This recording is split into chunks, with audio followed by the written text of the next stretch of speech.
Next. Okay. Hi everyone. Another Ratfest and another sprint against time. Probably packed too much info in here, but let's go for it.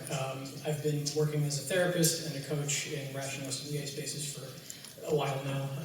10 years as a therapist, and like post-COVID for the latter. So let's have at it. We're going to talk about what is going on, what I anticipate is coming with regards to AI, and what we should do about it on a personal level. Simply speaking, we're talking about LLMs, and in terms of like what's going on, that'll be elucidated. Bird's eye view first, there's a lot of utopian thinking, there's a lot of doomerism. There's also been real improvements to both robotics and the tech behind LLMs. In parallel to that, since COVID, I note a real elevated amount and degree of social anxiety with not just younger cohorts, but people all over. And they're like double-edged sword. There is also more connection going on through online spaces for good and bad. This bears out in telehealth, in online spaces such as this one, and others. David Foster Wallace is another, he wrote Infinite Jest, which has since become a meme itself, but the reason I bring this book up is because the idea of entertainment being like too much is an old one in stories. The strong hypothesis, we'll call it, that it will like sap you of your life force is insane. But we're seeing examples of the weak version, that is, our capacity being diminished, playing out. And a lot of what we're seeing now is, again, a continuation of what's come before. Body pillows and echo chamber nature of online spaces have been problems that have been around for a while. But this is also, even like pre-internet era, these are old panics. Socrates was worried about the loss of memory from the written word. There was the 20th century calculator concern around our ability to do arithmetic. And we can also see, like from neural imaging, hippocampal density in cab drivers has gone down thanks to Uber and Google Maps. Jobs also, I want to throw back to the first Ratfest. There was a guy talking about the laws on the books for the Coopers Union in the US. We are only allowed to have virgin casks, that is, wood that's never been used, and that was in support of the dying institution of barrel makers. But I'm not just dismissing this as a new version of an old thing. I do think there are new and different problems we are in now. I think that what we've seen already with haptic AI, haptic feedback and AI, is enough on its own. There was a whole paper talking about genital intelligence with the computer doing something with the sex bot. We've got new problems, guys. So what's next? Let's find out. All right, I'll indulge a little bit. The usual fears around AI humorism seen there. But let's constrain that to what's likely. I think there's going to be more atomization and alienation as a result of like continued use of online spaces for, again, better and ill.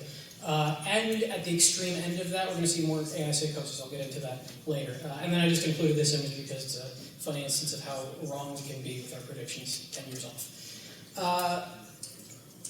Briefly, AI psychosis plays on, I think, like gaps in the human mind and exacerbates like maybe their problems, again, double-edged sword is what I keep coming back to in terms of tendencies of mind.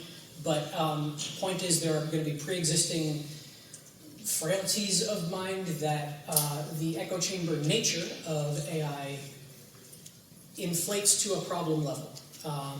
There's been reports of people gassing themselves up to believing they are communicating with the divine, or that they are some messiah. This is your classic grandiose delusion. All of these have a starting point that AI use in isolation can like get its hooks in and expand, open up to, again, problem levels. We're going to get a little schizo-posty here.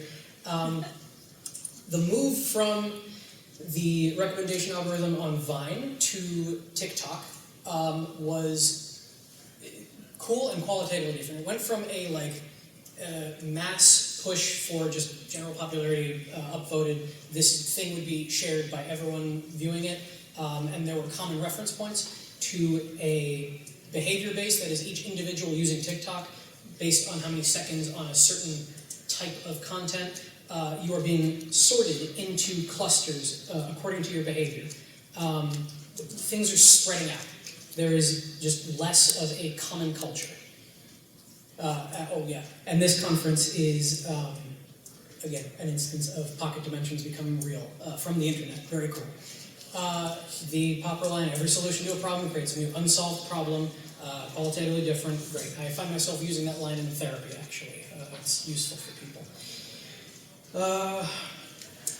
The capacities of mind that I'm concerned about us losing to AI, it's like, I'm not even sure where the lines are, but it's something about critical thinking and it's something about creativity.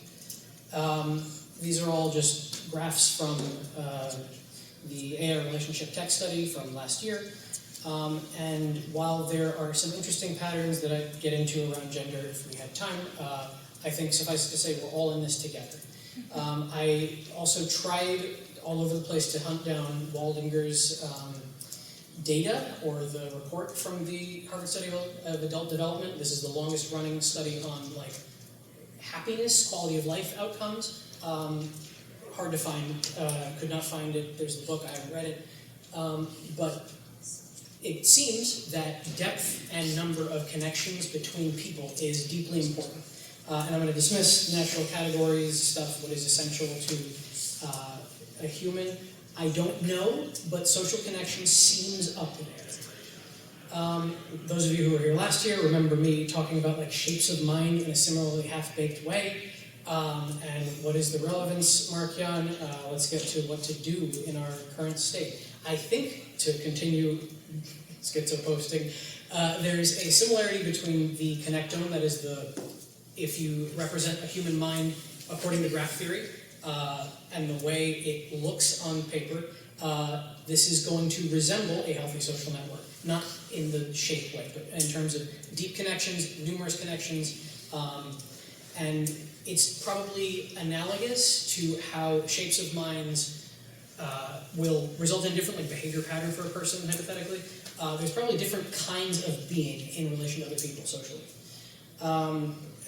Maybe I explained that well, but these are examples of the thing I'm not talking about, or things we can build off of. Briefly, these solutions include simple solutions. That's Maslow's hierarchy of needs, and what I mean by touch grass is going out and exposing yourself to the world around you and people around you. An interesting thing we've learned from research is that we all know the general profile of a bully and the stories we tell about that character, but there is also, reciprocally, the kind of kid who gets bullied, and all of us knows this at a vibes level, but there are identifiable traits. In both cases of a bully victim dyad and a girl with some orbiter who has she does not reciprocate his feelings for her, each of those guys is getting a paltry substitute for what they're actually looking for in connection. And yeah, not all connections are created equal. I'll skip down to this and you can see the hierarchy I've constructed here. We ultimately need to be connecting to others. And there's a range, there's a spectrum from human-human connection, which again, the hill I'm going to die on here is that they're important. Now going back to bully victim dyads, sometimes this can look like victim blaming. That's not the case. The kinds of questions that would come up when you're talking to someone are relational questions. What are you doing to preserve this relationship and why? And how, maybe you may not be aware of explicitly the why, but start guessing. How do you benefit from this arrangement, this relationship with this other person? Yeah, again, simple answers. Get some sleep, go to the gym to start. And to return to Maslow's hierarchy, the first two are pretty fixed. You need to get those sorted out before you can ascend further. But there can be some change with the order of operations for the top stuff. And the case I'd make is that green level there, connection to other people, that's where folks are getting stuck when they find themselves trapped by connection to an AI. Again, not to gas you guys up too much, but those here, this talk is less for because we have already done the act of moving from an online virtual space. Most of the people I met here started from online connections. That's cool. That's a good use of the internet. But so you know, and so you have an eye out for people who are becoming isolated. The other piece of this network thing that maybe I glossed over is that those who, opposite of a enriched network with people, have a really thin connection to others, those are the ones most at risk of AI psychosis and other problems of connection to AI. Your delusions being blown up, your anxieties about the wider world being lost by opportunity cost, because you're spending more time in a virtual space with a non-human, but telling yourself that, or believing fully that it is. Ideas should be used responsibly. That goes for psychotechnology too. So we'll call it there.